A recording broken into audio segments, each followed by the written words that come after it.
you want me to wait? Is that yeah, no, okay. Yeah, when you did have parent volunteers. Yeah. When I've had them, throughout the years, and depending on how comfortable they were with what they wanted to do, I've had them, like collate, kind of like with things that you've been doing, just in small groups usually. Having them do something in the whole group is a little too overwhelming, but kind of helping with just the activities and finishing things up, and kind of giving some, that little TLC if kids need just that little extra attention, putting together homework and stuff like that, and then occasionally, if they're comfortable with it, maybe like reading to them in a small group, or listening to the students read to them. Real basic stuff. But that's about. I mean, like I had one.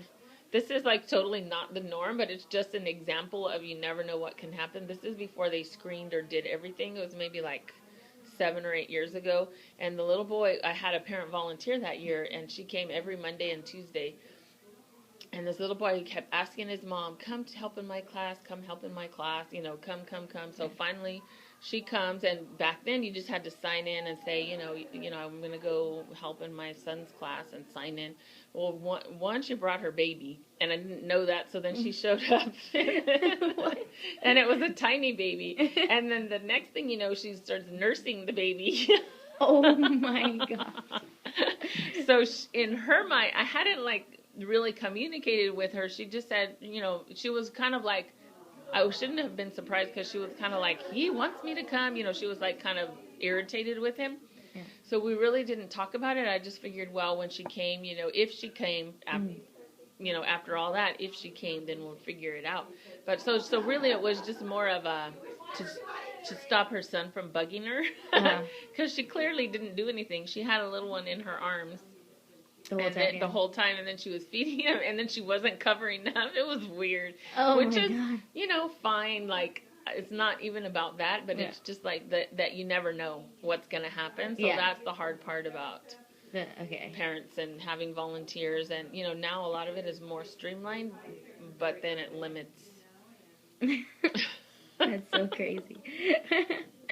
And when you did have parent volunteers, how were the reactions or behavior of the children in the classroom? That's another thing when they're not used to it. The one who's volunteering, that usually not always, but a lot of times their child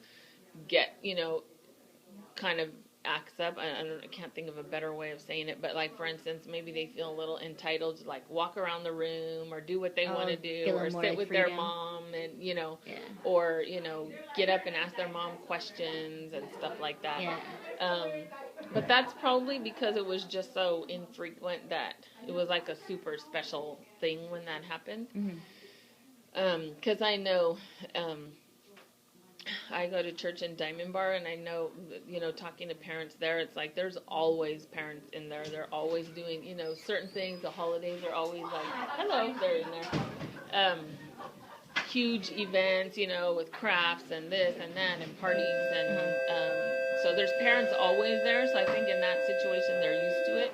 Although I have to say, probably sometimes it still is an issue with students. Oh, okay. Certain students, they're going to pick up, if their parents are more kind of coddling and more, kind of catered to their kids, then that usually carries over into when they're in the classroom. Oh, okay. But then you can see others, you notice that one little girl, Marissa, whenever they see another adult, they're just they're like, pay attention to me. Yeah, I noticed that a lot. So that really, because I don't have the time to do that, and, that meets their needs a lot of times when they just need that little attention. So it's not necessarily all academic, but it's just having another adult in the room. Okay.